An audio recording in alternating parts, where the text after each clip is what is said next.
أرستزينا حزب تግራይ ንዝገጠሞ ሓደጋ ህልውና ንምምካትን መሰል ዓርሰ ውሳነኡ ንምርግጋጽን ሓድነቱ ብምጥንኻር ከህቃለስ ከም ዝግባእ ላዕለዋይ መሪሕነት ሰራዊት ትግራይ ተጋዳላይ ገብረ ጻድቕ ገብረ ዓዴት ገሊጹ።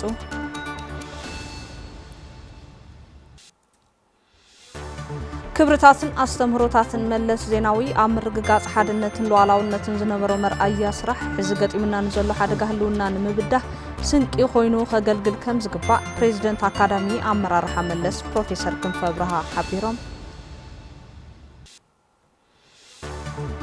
ኣብ ትግራይ ልምዓት ፍራምረ ናብ ዝሓሸ ብራኸ ክሰጋገርን ክጋፋሕን ከም ዝስራሕ ቢሮ ሕርሻን ሃፍቲ ተፈጥሮ ትግራይን ኣፍሊጡ ዝብሉ ቀንዲ ዜናታት እዚ ሰዓት እዮም።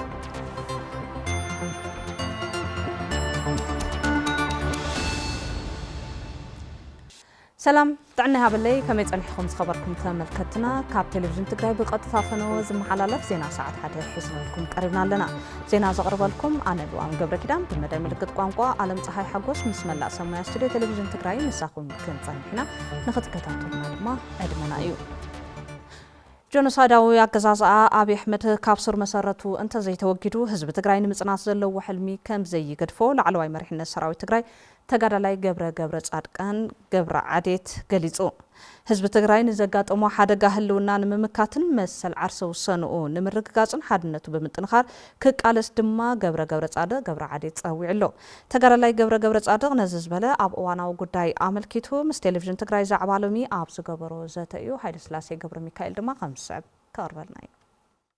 ኣፈጣጥራ ናይ ስርዓት እዚ እውን ህዝብታት ምጥፋእ ህዝብታት ምድማይ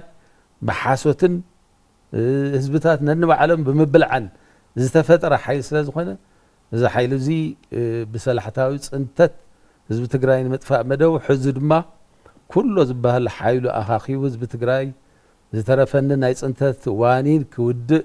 መጽየለኹ ይብለና ኣሎ። ህዝቢ ትግራይ ገጢሞ ዘሎ ጸላኢ ብዘይሕንከት ነዚ ህዝቢ ንድሕሪት መሊሰዮ ኢሉ ብቁሉዕ ዝዛረብ ይብል ተጋዳላይ ገብረ ጻድቕ። እዚ ህዝቢ እዚ ኣይግዛእን ዝብል ናይ ባዕሉ ባህል ኣለዎ። ኣይጭቆንን ዝብል ናይ ባዕሉ ባህል ኣለዎ። ህልውንኡን መንነቱን ሕሊፉ ናይ ዘይመሃብ ባህልን ውርስን ዘለዎ ህዝቢ እዩ። እዚ ህዝቢ እዚ ሕዚ መጺና ዘሎ ጆኖሳይዳድ ስርዓት እውን 2013 ብዙሕ ጨፍጪፉ ኩሉ ሃፍቲ 27 ዓመት ዝተጠረየ ሃፍቲ እዕን እዩ። ብግልጽ እውን ብዘይ ሕንቀት ንሽሙ ጠቅላይ ሚኒስትር እየ ዝብል መሰረተ ልምዓት ናይ ትግራይ ኣጥፊእናዮ ዝብል ጀነራል መቐለ ከም በሻሻ ጌርና እየ ዝብል ጠቅላይ ሚኒስትር ኩሉ ሃፍቲ ትግራይ ኣጥፊእና ኢና 40-30 ዓመት ንድሕሪት መይስና ኢና ኢሎም ክዛረቡ ዘይስከፉ ጸላእቲ እዮም ዘለውና። ብምዃን ድማ ህዝቢ ትግራይ ንዝገጠሞ ሓደጋ ህልውናን ኩናት ጽንተትን ንምምካት ካልኦት ድማ ኣብ ልዕሊኦም ዝበጽሕ ዘሎ ጨፍጫፍ ከበቃ ዝገብርዎ ሓበራዊ ቃልሲ ናብ ዝለዓለ ብራኸ ይሰጋገር ከም ዘሎ እውን ይገልጽ። ህዝቢ ትግራይ ብዓብዩ ናይ ጽንተት ኩናት ይመጽኦ ስለ ዘሎ ሓደ ተወዲቡ ጸረ ጽንተት ክቃለስ ግድን እዩ። ካልእ መማረጽ የብልና። ህዝቢ ኣምሓራውን ይጭፍጨፍ እዩ ዘሎ፣ ብድሮናት ይጭፍጨፍ ኣሎ፣ ብእግረኛ ይጭፍጨፍ ኣሎ። ዘሎ መማረጽ ምቅላስ እዩ። ኣብ ኩሎም ከባቢታት ኢትዮጵያውን ከምኡ ስርዓት ብልጽግና ካብ ዝመጽእ እንትርፊ ሞት እንትርፊ ጥሜት እንትርፊ ናይ ናብራ ምኽባር ካልእ ዝረኸቦ ነገር የለን። ናቲ ህዝቢ ኩሉ ጸርጺሩ እዩ። ስለዘን ጸርጸረ እዩ ውዳበታት ፈጢሩ እቲ ናይ ህዝብታት ሕብረት ናብ ውዳበታት ተፈጢሩ ቶም ውዳበታት ጠንኪሮም ድማ ሓዚ ናብ ዝለዓለ ብራኸቦም በፂሖም ኣለዉ። ንዕኡ እውን እኮ በብግዚኡ ዝግለጽ ነበረ በይንና ይኮናን እንትበሃል ተለኮ ህዝቢ ዝተወፅዓ መሪርዎ እዩ ዘሎ። ከም 2013 ኣደናጊርካ ሆይ ክተብሎ ይትኽእልን። ሕዚ እውን ህዝቢ ትግራይ ካብ ሙሉእ ጽንተት ንምድሓን መሰል ዓርሰ ውሳነኡ ንከረጋግጽን ኩሉ ብሓድነት ክቃለስ ተጋዳላይ ገብረ ጻድቕ ገብረ ዓዴት ጸዊዖም። ጽንተት ኣውጅልና ብዙሕ ኣጽኒትና ሕዚ ድማ መሊኡ ክጽንተትና ይመጽእ ስለ ዘሎ ኩላትና ከም ተጋሩ ሓድነትና ስጢምና ብጽኑዕ ቃል ኪዳን ሕድሪ ናይቶም ጀጋኑና ሒዝና ኣብ ወፃእ ዘሎ ይኹን ኣብ ውሽጢ ዓዲ ዘሎ ተጋሩ ብሄራዊ ሓድነትና ብምስጣም ጸኒዕና ብምቅላስ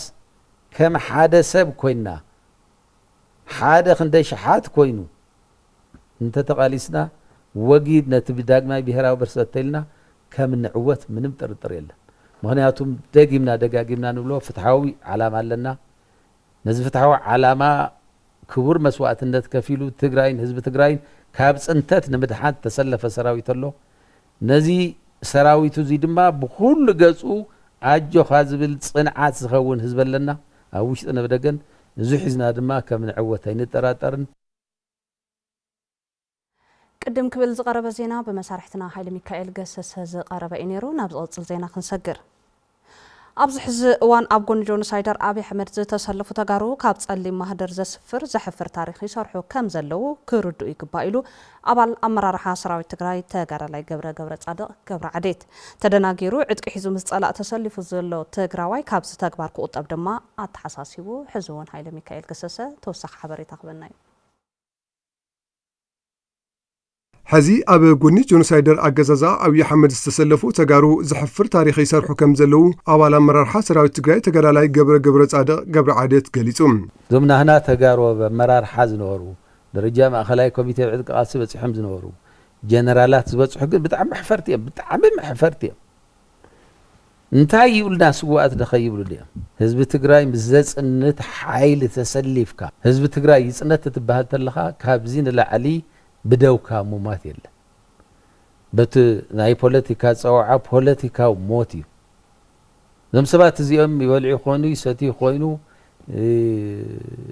يچفرو يخونو ودخدخ يبلي خونو بدوم جنز موت سواتي حزب تجراي بسم لوطي مسألة حابرهم نزلوا ونيو زقالس زلو يبل أول مرة حسراوي تجراي تجرالاي جبر صادق حزب تجراي دزوم أبشوا عريدوم بشم لوطي بشوم منقسقاس زلو سباتي اخلكم زبلو زلو وردتنياتاتي خميل وم حزب تجراي اب غون حزب تجراي اب كند تسلفو نتجراي نموقع عطوات وديبكم اب لعل دو تجراي اب لعل حزب تجراي يعبين اسكا نتجراي كتكوس مسبل صقنا تشاريكم زلهم بتعم وردتنياتاتي خميل وم نزيوم نيو زقاله سم زل حزب تجراي حزي ابل على حزب تجراي طيز تكوسلو زي كونس كاب حدغ هلونا كوص نزغورو قالس مخته دغاف زغبرلو يز بلا تجرالاي جبر صادق بمخان دما تدناغيرو عدق حيزو مسلاي تسلفو زلو تجراي بقلطف كاب زتغبارو كقطب اتحساسيبوم زي عطق حيل بهال حزب عفار زلو ناي تجراي بلصقنا حيلي تي بي اف تجراي بروسبرتي فورسي ناي تجراي عطق حيل مالتي تزبز حقنا مدنقار زل إذا حيل زي بزقبا كردو أزقبو انتهالو حزي حزب تجراي أبلعل حزب تجراي تقيت مليسكاز تكوسو اللي يكونن مس جونا دايدر حزب تجراي كسنت مسمص حيل حبيركا ممصا نولدو نزل عالم أبصليم مزقب تجراي زسفر حيل سلازخونه بقلطف كابزيد بعلو مفلاي كبرتاتن أستمهروتاتن ملس زيناوي أمرقاق حادنتن لوعلاونتن زنبرو مرأي سرح حزي قطيمنا نزلو حدقه لونا نمبده سنق خوينو كاقلقل كمزقبا بريزيدنت أكادامي أمرارحا ملس زيناوي بروفيسور كنفبرها حبيروم سرحتنياتات اتا أكادامن نبرتي كفلكتما حادنتن أب قطري أكادامي مرارحا ملس تخلافلسي أكايدوم نزرزرو قبرمتن تولدمتن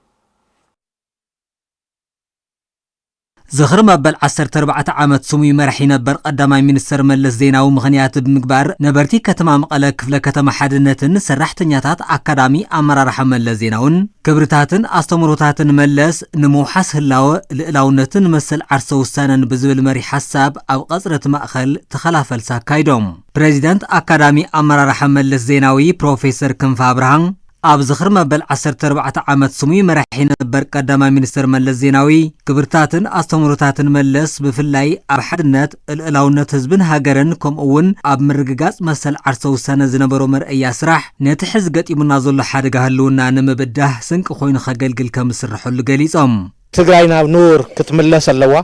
تقراينا بنور نختملس كنسان قوم زلنا سنكتات اللو كافتم سنكتات حده كبرتاتن قال استمروتاتن بلوص مراحينا نفسير ملس زيناوي ايو مرقاق حملوي لمعات كاب استمروتاتن كبرتاتن ملس بقوندو زتقاس كم زغونه زغلصو بروفيسور كنفان لو تكونتات اير نمكل خالن حملوي لمعاتن مفتارن تجميرو زلو وفر تخلافلسي تطنخيرو كم زقصل حبيروم عززلنايو كل حزب تግራይ تفطرو نمحوايا بزغبرو زلو صعري كافتوم نسنقو مستمروتات ملس حاديوم يمو لما عنتون بزي مسارات غيرنا اينا ነካይድ ዘለና ኣመሓዳሪ ክፍለ ከተማ ሓድነት ኣይተ ሃይለ ወልደስላሴን ኣብቲ ማእኸል ተኽልታትን ምትካል ብነበርቲ 3000 ጉዳጉድ ከም ዝተዳለውን ተተኸሉ ተኽልታት ክሳብ ጸድቁ ግቡእ ክንክንን ክትትልን ከም ዝግበረሎም ተዛሪቦም ናይ ተኽሊ ቀረብ ውሕድ ዝበለዩ ስለዚ ተንዘለዋ ለማዓንቲ ክንተኽለኒና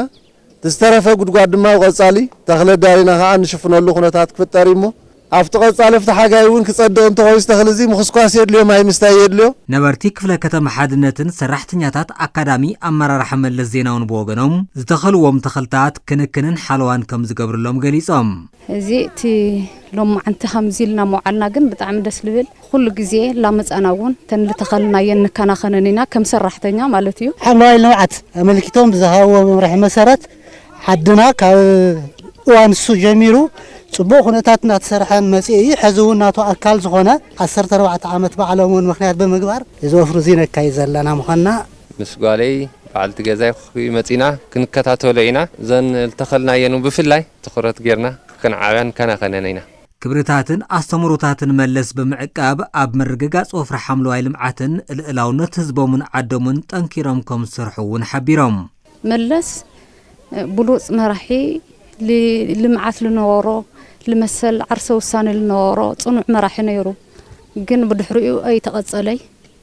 خبيت خونتاتنا نينا تخونتات السو ياو كفتنا يو أستمرو بالخاطر ردي خاجن تخزي لحدنت لا صنعت كلمة إني نايل يلوسد مالتي وردة حوزين أبي دبر سلام قشة برقيت حامل 29 كتشحن 18 عام تمرس زنب حيال زنب قبل على زرعتي قدات كم زبصحة زفر قطبات وردة أفلتو متحواري كيد سراح قدم متنقطان هتصوص قبر ملسن وردة حوزين أيتا قبر اكزابير قبر سلاسي أفتا وردة كساب حزي خم تزدلن أخولن زنب كم زي اللي بمحبار حمل 29 كتشحن 18 عام تمرت أب قشة برقيت أبي دبر سلام برد حويسو بالزنب كبي الزنب قبل على زرعتي قدات كم زبصحة بيروم ناستات فرق ساعات برد حويسو الزنبة كبي الزناب صعيبو قبل على قلة 230 هكتار مريت تزاري زنبرو عين تاسراتي كبي قدات كم زبصحة أيتا قبر اكزابير قبر سلاسي أفليتهم حارستوت نتقود أسبت حزرات قلبيتهم قلتفهم بزبات حزرات نختكوهم زتحبروا مكان تخونا أب إيدهم زحزوا متكاتا زر أسلا زي بلهم زملكتو أقل حاجة زر إنها قبر لهم أيتا قبر اكزابير قبر سلاسي تسوي عم قبل قدات كوميونيكيشن ورد حوزين تسبسيبون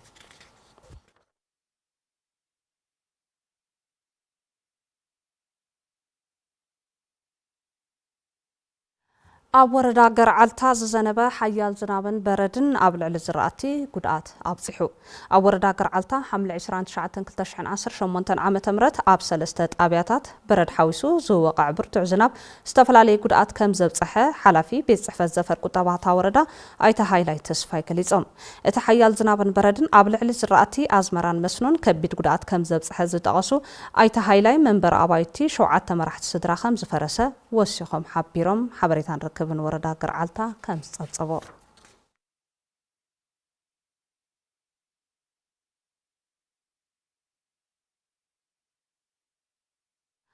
أب تقرأي لمعات فرامرن أبزح شبرخ كساقاقرن كقافاحن كم زسرح بيرو حرشان هفت فترة تقرأين أفليتو إذا استقلت أبزوادو بتقرأي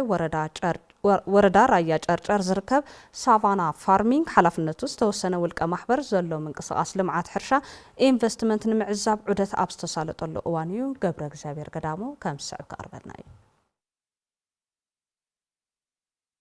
أمرارح بيرو حرشان هفت تفوترن تقراي مس مداركتا أكالات بحوار بمخان عب وردا رايا جرجر زركب سافانا فارمينج زلو من قصاص لمعات حرشة إنفستمنت عدة تساليتم أكاير سرح سافانا فارمينج دكتور برهانة دبسايم تكال سافانا فارمينج أبز حلفو خلت عامتات بكلاستر سفلالي قوم تسخلتات عمل معي سرح كم زلون حزر ما 21 هكتار مريت ببنان مشفان عم قصاص كم زركب مجلاز ن 466 قوم تسرح تنياتاتن لعلي 1700 وجنات دما بجزاو سرح عدل كم زفتر جاليتم صلال زيولا أم زيولا بنا من معي كألنا تحال النوح عم تشوينا صنحنا حزقن تحرشا قريص وتلعيلو أو سف حزوله نايبونا سرحتي لا 21 هكتار زخون نايبونا سرحت حزام مسرح يركب مالتيو كاو قصيلو بابايا أيو بزح جزء ياو توصلنا مع التلاميذ بابايا سون لا 25 هكتار زخون بابايا لنا خلا أوز أتاتنا يزلنا حدا خم استراتيجي كوميدي تنولا كاسافاي بزح جزء أو ترجع زي تلمده ናይ ስኳር ድንች እዞም ቲበርስ ንብሎም ማለት ካሳቫ እውን ሓደ ካብቶም ብካርቦሃይድሬት ብፕሮቲን ዝበልጸጉ በተለይ ብካርቦሃይድሬት ኣብ ምዕራብ ኣፍሪካን ኣብ ደቡብ ኢትዮጵያ ካውኑ ብሰፊሑ ዝስፋሕፋሕ ዘሎ ኣብዚ ደሞ 7 ሄክታር ዝኾን ካሳቫ እውን ንትግራይ መልዓል ክኾን ኢልና ማለት ሰንተር ኦፍ ኤክሰለንስ ወይና ምርምር ማእከል ክኾን ኢልና ኣብዚ ትሕርሻ ምንም ዕዳጋ ምህላው እውን ከያረጋገጹ ዝተኸሩ ዶክተር ዞሩ ኣምጽኦም ኣብዚ حز كاسافا أمل معي زركا مالتي مختلف محداري زوادو تجراي أيترد أبراهانم إنفستمنت حرشا بوتا كابسو هابو حاد سافانا فارمينج أبسرح زولو نايل معات كالمخان بمحبارن إزرما كالوت إنفستراتو ون أبسرح كاتو كمز حجزي قالسوم كالوت مريت وسيدوم زي المعو أوزكاو زولو منأسي أوزكاو زولو محورسة أوزكاو زولو ستيك هولدر مريت وسيدو سؤالان تحاسيرو لوي لكع جبار زورو دام زولو يزبل بريك المقبار نمسوار التسرح سرحتيو كالوت إنفسترات ومتمساسة وراي عزولو ناي سافانا فارم تتحيزو أو زكاو زل ترقاقا مدركي تقعزولو تلو ما عن ترينا يزل ناس ندحر بعال هفتاتيو ندحر بستوادة دعم كنسرح خوينا برايفيت سيكتورز بحال دقنا تنحرشانا ندحر محالفنا يخوينا نوعلنا خيل ناس لاو اكسبورت ونخير مخانا بتغوار زولنا له قناتاتي زولو عبت ماخل معات حرشا انفستمنت زولو حدشت زراعه فرامرن كاسافان تمكرتات ناب خالوت انفسترات كتاتاتو كمسرح زغلص دمام مختل حلافي بيرو حرشان هاف تفطرون تግራይ ايتا ابرا كدنويم ናይ ስራሕ ዕድል ፈጠራ ብዓዊ ማልዕሊ 1700 ሰራሕተኛ ብቀጻሉ ደሞ ምህርትና ሃበና ካደ ቢዮን ኢል ኸይድ ፍረምረ ምትእተታው ሕዚ ካሳቫ ዓዊ ነገር ሕዚ ለሊና ኢንቨስተራት ትራንስፎርሜሽን عيوت عقولنا ندلي ترانسفورم كنقبرلنا كم مجمرة عقول كات حزانة عقول السحاسيبنا كنخدل رقطنيا كل إنفستر وين كجبرالو على هفتي دكتور زور جبر ديوانس بوغنم عبد المعات بركز ولوغنات عدل سراح تفطر لهم كسرح مخالهم بهتا كم فطر لمن بقصالنا ون حزب عدل نابل معات بسوفي كات مقبار كم زاد اللي جالسهم ناتنا درجتها ملمعن هفت مفتار كاو كم إنفسترات وزيد لنا وانت أخذ اللي دلي مفاخرين بتلي نجادون إنفسترن سرح عدل مفتارن جبر مخفالن عم حوار سم حجازن طرحه موال دريتنا سلازينا كلنا كونتربيتي زحر الحشن عن تخوينا ببنخلو تودينا أو كبابنا زل محور سبت عنات أبيات هاتيخونا بيت مرتيخونا سرح عدل فترة يخونا تودينا بنخالنا يعني حجز نسرح نقطة نتحجز بيننا نقول نجرون يلن أنا بزخو لي حجز كل ببعق منا تحجزنا جن حزبنا عدنا لابد معاث نغير ياخذ لدلي أوردا زاتها بمتحوار انتربرايز سرحت هنصت منقد تግራይ 59 كيلومتر زنوحاتو منقد تصر بمصغان تمرقو اتمنقدي اب علتاو منقسقاسهم يغاطموم زنبره صقم كم زقالللهم دما نبرتي تزاريبوم نصبصاب حفظ بسرات إفريم قبركيدان أوردا زاتا بمتحبار انتربرايز سرحت هنصت منقد تግራይ طابياتات مسمى ماخلت أوردا زراخب 59 كيلومتر زنوحاتو منقد تصر بمصغان تمرقو ات منقدي اب علتاو منقسقاسهم زنبروم صقم كم زقالللهم دما نبرت تخبابي تزاريبم تي مكرا زنبره تزرزرنا يبوزحيو منقدي بقرنا نتقعدنا أديتات إجزاهر تولدات مبرهان يولد بتقربون تعفننا متأين ياو عوية على جانيرنا خازجين عوية تسفارخنا هنا زلا ولد كل جزء بستحسيته حزون أنا خرّل فصل اللو من قد جزء من فتح سل التجار والتأكل يولي مزح مرتي زلنا تمرتنا بساعات وكسشت ياو هزب تعملنا حقوسات كم هزبي أما حداريت وردا زاتا ويزرو أستير نجوسة أبتقراي بستخايد دما وخينات زعنون زتبلاشون اتمنقدي بوشت أو عقمي بمتسقان نقل قالوت كم زبتح أردين نازي سفحنا هزب سقامات من مفتح دما سراوت جنبار دون دسان من محدار زوادون من محدار وردا زهتان بمرددا جزياو صقنا مفتح بمقوار كمون نازي جزياو صقنا من قد نكسرح عوية استواصو زغبره تكال دما جوار سناي قال كدان سوطا عوية استواصو غيريو كابزاتا دينك عشنا كابزاتا طابياغون منقورس كابزاتا اوفلا بتوسخونا وشتي دورة جنة قدس جورجيس بيتكريستيان طعنا كيلان بدمر 59.6 كيلومتر تسرحيو ዋና ማሕዳሩ ዞባ ደቡብ ትግራይ ኣይተ ዝናቡ ገብረ መድህን ኣባላት ሰራዊት ትግራይ ኣብ ህንጸት መንገድን ዝገበርዎ ተሳትፎ ብምንኣድ ሕብረተሰብ ብኣግባቡ ክግልገል ድማ ኣተሓሳሲቦም ክሳብተን ኣብ መወዳእታ ላልማዕናም ክንምክት ላመከትናም ክናልምዕም ስለ ዝግበአና ቶና ውሽጥና ዘለዎ ስራሕቲም ድጎን ክንገድፎም ስለ ደይብልና ብውስን ዓቕሚ ምስና ሰራዊትና ብምትእሳር ትምምሕዳርን ብድለዎ እቲ ናወረዳ ይኹን ናዘዋ ኣካልናም ድዚ መንገዲ ዝትኹረት ብምሃብ እዚ ና 60 ኪሎ ሜትር ናፀፅር መንገዲ ውስን ምትዕራይ ትገብሩሎ ማለት እዩ ስለዚ መንገዲ እዚ ካብዚ ድላዕሊ ርኹም ይኹም ሓዚም ንሽተይ ዝናብ ምስ ወቅዐ ከመይ ይብሉ ትበላሽኩም ድሎ ማለት እዩ ካብዚ ላዕሊ ስራሕ ይሓትት እዩ ኣብዚ ኣብ መንጎናም ና ክልል ብፆት ኣለዉ ዘዋናም ድኽእለ ነገር ኩሉ ክገብር እዩ ልዕሊ ኩሉ ግን ሕብረተሰብ በተለይ ነበርቲ ዛታ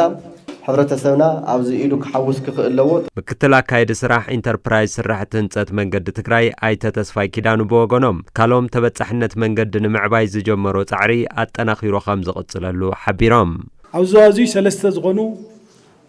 ፌደራል ዝሓዞም ጽርግያታት ነይሮም እዮም ማለት እዩ ሕዚ ተስፋ ዝነበረ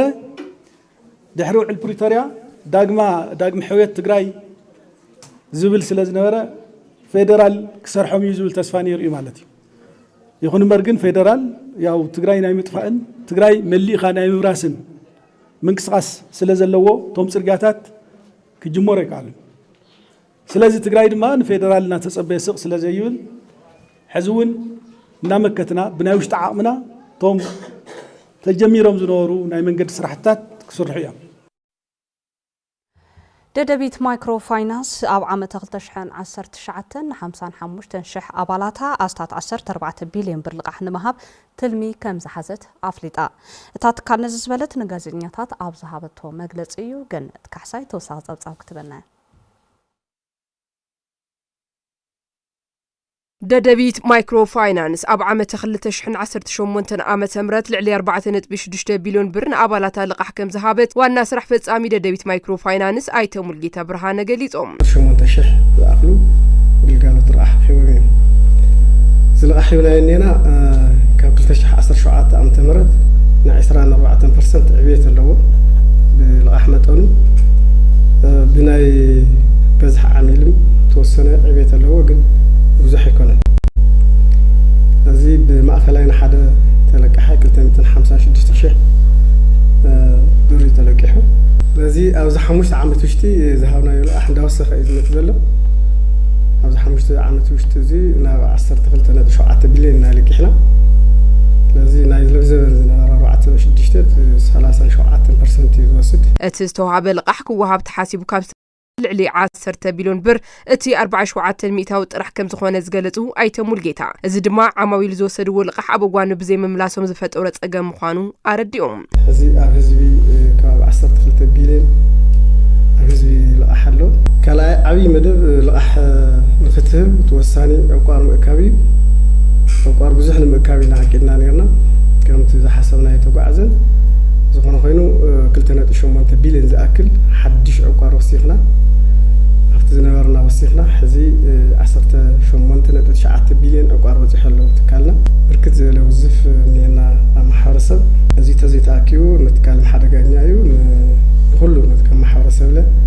ትካል ብቐጻልነት ግልጋሎት ንኸይህብ ናብ ሕቶ ዘእትዎ እዩ እታ ማይክሮ ፋይናንስ ንእዋኑ ዝጠርቡ ሓደሽቲ ኣሰራርሓታት ብምትእታው ድኽነት ኣብ ምጥፋዕ ዓሊማት ሰርሓላ ዝበለቶም ሓላፊ ኣብ ዓመት 2019 ዓመተ ምህረት ኣስታት 14 ቢልዮን ብር ልቓሕ ከም እትህብ ድማ ተዛሪቦም እዚ ቀጻሊ ዓመት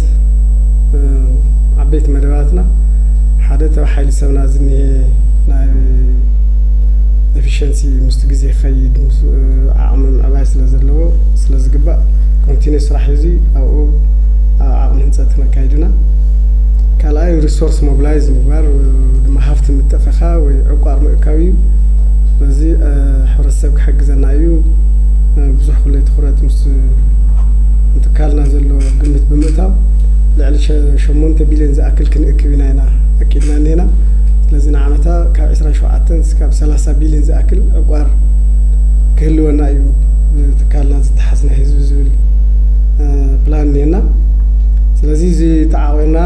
ንሕብረተሰብ ድማ ልቓሕ ክንህብ ኢና ትንህቦ መጠን ካብ ካሊእ ግዜ ብዛዕባ ዕብየና ኣሚጥና እኒአና ናብ لانجيرنا نينا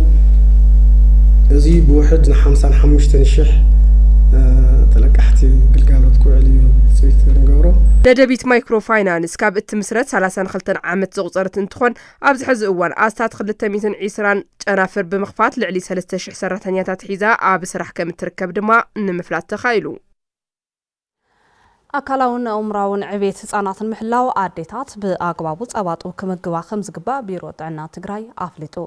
ኣብዚ ዛዕባዚ ኪሮስ መሐሪ ተወሳኺ ሓበሬታ ክበናዩ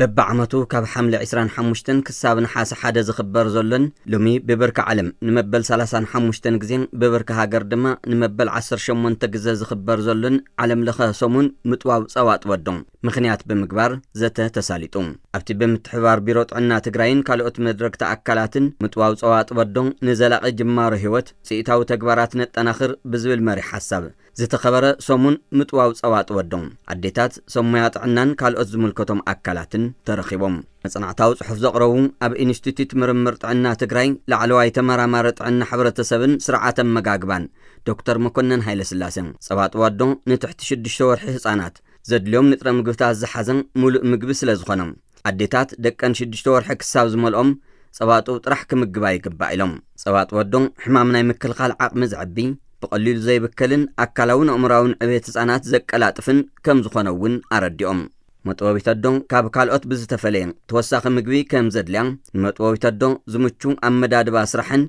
متشونتن كهلون كم زقباون أبت مدرخ تقليزون عديتات دكان بأقواون كتوان قطواوز أقامات دحرات التحساسباتاتن حسرة جنزابن كانديز أقامات سلزخونون أوزي تقرت غير خامس رح كم زدلي تساتفت تزتن تزاريبهم عديتات صباطون كل مداي عبيتن طعنان هصانات زدلز تمالئ مغبي مخانو تردين ندكن صباطو كمغبا يغبا زولو دما تتكاي مكتل حلافي بيرو طعنا تግራይ አይተ መንግሽ ባህረ ስላሴም ህፃን በኺሩ መጠበድ ለይኮነስ ከምግቢ ኣብ 24 ሰዓት ክንደሻ ኣፍተጥዎ ዘለዋ እዚ ጡብ ዝሒዝዎ ዘሎ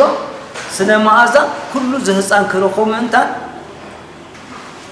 አድላይ ሙኻኑ ተረዳአዶ ጸባጥ ወዶ ተጥቡተላ በተለይ ዘይምዑሪ ስርዓተ መጋግባ አምቅናስ ዓውይ ተራይ ዘለዎ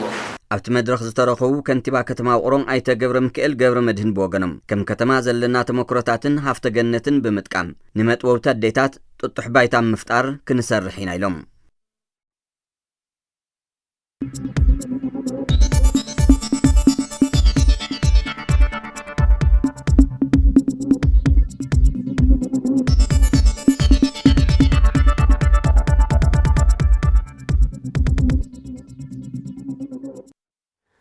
بدمهم حدرن بيروم نزحلف سماعات مذكر طرح زي كونس مربت حزب تግራይ ዘይምብርካኽ መሰረት ህላው ኮይኑ ዘረጋግጽ ይኽብሉ አባላት ሰራዊት ትግራይ ሓቢሮም ፍትሐውን ሕቶ ህላውን ቃልሲ ህዝብ ትግራይ ብዘይ መስዋዕቲ ዓወት ክረከብ ከም ዘይክእል ተረዲኦም ደጀንን ግንባርን ብምጥንኻር መሰል ዓርሰ ውሳነ ንምውሓስ ይስጉሙ ከም ዘለው አባላት ሰራዊት ትግራይ ገሊጾም ጎይቶኦም ንጉስ በትንታነ ዝሓዘልና ዜና እዩ ሓቢርና ንከታተል تاريخ عدقاو قالس حزب تግራይ ዘይትካ ታሪክ ዝተጻሕፈሎም ማልያ ዘይብሎም ጀጋኑ መስዋዕቲ ዝኸፈልሉ ዓቢ ምዕራፍ እዩ ቀዲሙ መስዋዕቲ ዝጅምር ዕድለኛ እዩ ናብ ቃልሲ ሓንሳብ እንተቆሪጽካ ድማ ሰጋ የለን ዓወት ወይ ሞት ምዃኑ ርዱእ ንግበር ብጾት ኣነ ብደርጊ እንተዝርሸንን ኣብ ጽርግያ እንተዝስጣሕን ኣብ ማውታይ ሕማም ኾነም ኣብ ጸረ መስፍንነት ቃልሲ እጃመይ ከፊለ ምስዋይ ከጣዕሶኩም ይብሉን ግን ድማ እዛ ቃልሲ ብዘይ ዘንበይበይ ኣብ ሽቶ ከተብጽሕዋ ሕድር ንብለኩም እናበሉ ዝተጋደሉ ሰማዕታት ንሕድሮም ዘረጋግጽ ድልዱል መሰረት ኣንቢሮም እዮም ሓሊፎም ነዚ ሕድርዚ ብዝምልከት ነብሲር ተጋዳላይ መለስ ዜናዊ ከም ዝኽብል ይገልጹ ኣብዛ ቦታ እዚኣ ሓወልቲ ናይ ኩሎም ሰዋዕትና ክንተክል ኢና ስውእ ማለት እንታይ ማለት እዩ ንዓኹም ትርጉም ዘለዎ ነገር ኣይኮነን ቀያሕትን ሰለምትን ሂኩም ኢኹም ንዖም ረጊፅና ንርእሶም ኣብዚ በፂሕና ኣለና ዝሓወልቲ እዚኣ ኣብዚ ንተኽላ ናውዚ ንምብጻሕ ነዊሕ መንገዲ ከም ዝነበረ ክባር መንገዲ ከም ዝነበረ ንምዝካር እዩ ይጋደል ኣለኹ ክሳብ እታ ተራይ ትበጽሕ እናተጋደልኩ እንተኸይደ ኣነ እውን ኣይሞትኩን ንሳቶም እውን ኣይሞቱን ዝኾነ ተጋዳላይ እውን እዚኣ ከኣምን ኣለዉ ፈተና ከጋጥም ከሎ ክዝከር ዘለዋ ንዑ ኣሚኑ ተራ በፂሓቱ ዝወደቐ ሰብ ስለ ዘሎ እዩ እቶም ናይ ሕዚ ወለዶ ድማ ሕድሪ ጀጋኑ ዕጥቃዊ ቃልሲ ህዝቢ ትግራይ ተቐቢሎም ኣብ ጥንትታዊ ኩናት ኣንጻር ጸላኢ ንምኩሳሕ በረኻ ክወፍሩ ከለዉ ከም ዝሓበርዎም ንህዝቢ ትግራይ 7 ግዜ እውን እንተተሰዋእኻ ከም ዝውሕዶን እዚ ኩሉ መስዋዕቲ ተኸፊሉ ትግራይ ዓንቢባ ምርኣይ ትንቢቶምን ዕላምኦምን ከም ዝኾነ ብምግላጽ ሓሲብና ኢና ንቃለስ ብዕላማ ኢና ንስዋዕ በመባል ህይወትካ መሃብዳ እምበር ጸላኢ ደጊሙ ናብ ትግራይ ከኣቱ ከም ዘይፈቕዱን ተኣሚንሉ ዝኽፈል መስዋዕቲ ከም ዝኾነን ገሊጾም ነይሮም እንተ ዓደይ እቲ ህዝበይ ምን ትኸብረ ኢለ ክስዋዕ እየ ትግራይና ንህዝብና ኸን 7 ግዜ እውን ትንስዋዕ ኣነ ምንም ከም ቦገን ምንም ኣይመስለኒ ማለት ነዚ 2 ግዜ 3 ግዜ ተትስወሉ ምንም ኣይመስለክ ዝኹሉ መስዋዕቲ ተኸፊሉ ግን ትግራይ ዓንቢባ ሪኣ ብጣዕሚ ልህንጣን ህዝቢ ትግራይ ህይወትና ዳኣግዚኣ ትተርፍ ህይወትና ዳኣ ነወፍ እምበር ዳግማይ ናብ ትግራይ ክንእትው ኢልና ሓሳብ የልና ትዛው ዕላማ ስለ ዘለና ኢና ንዕወት ዕላማና ንጹር ስለ ዝኾነ ኢና ንዕወት እንታይ ከፊልና ናብ ምንታይ ከም ንኸይድ ንፈልጥ ህዝቢ ስለ ዝኾነ ኢና ንዕወት እዚ እንተዘይገርና ከመይ ኣባርነት ከም ንነብር ከም ህዝብን ከም ንጠፍእ ስለ ንፈልጥ ኢና ንዕወት ሓሲብና ኢና ንውስን ሓሲብና ኢና ንቃለስ ዕላማ ሓሲብና ኢና ንቃለስ ንዕላማ ኢና ንስዋዕ ሰራዊት ትግራይ ጥንኩር መትከሉ ብምጽናዕ ንህዝባዊ ሕቶ ህላወ ዘይተሓለለ መኸተ የሳልጥ ከም ዘሎ ብምሕባር ህዝብና ብጸገም እዩ ዘሎ ኣይንምብርከኽን ምባል ሕቶ ህላወ እዩ ትግራይ ትስዕር ማለት ፈኸራ ከም ዘይኮነን ብጻይ ማለት ሚስጥር ብምዃኑ ሚስጥርካ ዓቂብካ ብዕላማ ምጽናዕ ማለት እዩ ብምባል ቃል ስዋዓት ተኸቢሩ ክበሃል እንተኾይኑ መሬትና ተመሊሱ ህዝብና ናብ መረበቱ ብምምላስ ንቡር ህይወቱ ክመርሕ ከሎ ከም ዝኾነን ቃልስና ፍትሓዊ ስለ ዝኾነ ድማ ዋላ ተተሰዋዕና ክንዕወት ኢና ዝበለ ድልዱል እምነትን ጽንዓትን ኣለዎም ዝና አጸገም አችግሪኒ خذوك يجدد كفت النار ኣይንብርከኽን ምባልስ ሕቶ ህላዊ ሕቶ መሬት ሕቶ ናጽነትይ ትግራይ ትስዕር ማለት ፈኸራ ይኾነ ትግራይ ትስዕር ማለት ትግራይ ትስዕር ይበቃ ክንህልውና ልኡኽ ዮምና እዮም ተሰውዮም ናቶም ልኡኽ ከዓ ኣይናዕብር ብጻይ ማለት እኮ ሚስጥር እዩ ሚስጥር ከዓቂኻ ብዕላማ ምጽናዕ እዩ ህዝባዊ ዕላማ እዩ ዕላማና ነዊሕ ይናና መቼሚና ደንስኮ እንዲያም ንስንተር بدحرينا تግራይ ሰላም ክትነብር ያ ሕድርያታትና ኣይንዕብርን ሕድርናውን ከይትዑሩ ትግራይ ትስዕና ወልዮም ተሰውየምና ናይቶም ስዋዓት ቃል እስካ ኸዘው ዝኸፈ ቢልናኒ ናቶም ቃል ንኸይንበልዕ ቃል ስዋዓት ተኸቢሩ ክበሃል ተኾይኑ መሬትና ክምለስ ኣለዎ ህዝብና ናብቱ ንውር መረበቱ ክምለስ ኣለዎ ክንዕወት ኢልና ስለል ተሰዋዕና ቃልስና ደሞ ፍትሓዊ እዩ ናጽነት እዩ ንህላው እዩ መሃንዲሳት መጻኢ ዕድል ትግራይ ዝኾኑ መናእሰይ ትግራይን ህዝባን ንምክልኻል ዘለዎም ድልውነት ብጽንዓት የንጸባርቑ ትግራይ ካብ ጸላኢ ንምክልኻል መስዋዕት እውን ክንከፍል ኢና ክንምክትን ጸላእትና ክንሕፍርን ድሕር ደኣ ኮይና ክንጥንክር እዩ ዘለና እንጋደል ውልቀ ሰባትን ምድሓን ዘይኮነስ ዓርስናን ህዝብናን ንምድሓን እዩ ክብሉ ድልውነቶም ይገልጹ أنا نبار في العائلة تقالي كاغوتش 10 سنة استيب سكا حجونا لو قال سي غناي قصيله كن كان اكسوا ايون نمن نتعدي زسوا نمن نتعدي بقلصنا كندرادر ندحرا خوينا قنعنا مس علاماتن مساغراتن كنزرارب ندحرا خوينا اب لعلنا زغورو كل عينت مسألة تدقفن زغورو حجز زغورو ابركتو قصادنا قنعنا كنحاتن ندحرا خوينا كنطنكر يزلنا مالت كنطنكر ندحرا خوينا ያው ክንሰለፍ ይዘለና ክንሰለፍ ዘለው ዓመን እሰይ ማለት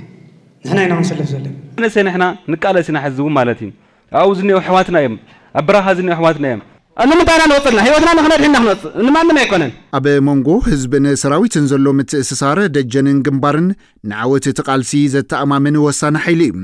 ደጀንን ግንባርን ብዝግባእ ክተርርን ክጥንክርን ከም ዝግባእ ኣመራርሓ ሰራዊት ትግራይ ዝሓብር ኮይኖም መራሕቲ እንተጠንኪርኩም ህዝቢ ብኩለ መዳይ ኣብ ጎንኹም ኣለው ኣብ ዕላማ ምድርዳር እንተዘይሃልዩ ዓወትና ናይ ግድን እዩ ንሰራዊትና ብዕጥቂ ይኹን ስንቂ ክነጠናኽሮ ኢና ክብሉ ድማ ኣብ ዝተፈላለዩ መድረኻት ዘበት ንብሔራዊ ብርሰት ዝተሳተፉ ክፋላት ሕብረተሰብ ይዛረቡ بحيل سبنا التناخر بلوجستنا التناخر كاب حيل سبن لوجستكسن زين اس ويكاون لعلها مورال ناي تقادلتنا محلال بسهم تتريركم نحنا ما خواكم نلعل نخون نموق نحقث نقادل نمندينا رأوزين حز تقرأينا ما زدفر السبيل لأن نحنا نهلنا دقنا نهلو بقول نجار بقيت يخون بسنك يخون بسبب حيل يخون كنا التناخر إلنا قالنا أيو يزبلان شرط ديا جامع ديا كدانا ديا قلبا ديا كورنشا ديا ኩላ ግበራውንና እኔና ድልዋቲና ክንዳለኢና መስዋዕቲ ህዝቢ ትግራይ ቃልሲ ፍትሕን ህላወን እዩ እቲ ብደመ ሰማዕታት ዝተጻሕፈ ሕድሪ ሎሚ እውን ኣብ ልቢ ነፍሲ ወከፍ ተጋዳላይን ዜጋን ህያው ኮይኑ ይቕጽል ኣሎ ፍትሒ ክሳበ ዝረጋገጽን ህዝቢ ትግራይ ናብ ንቡር ሰላሙ ክሳበ ዝምለስን ቃልስን መኸተን ብጽንዓት ከመ ዝቕጽል እዞም ድምጽታት እዚኦም ህያው ምስክራት እዮም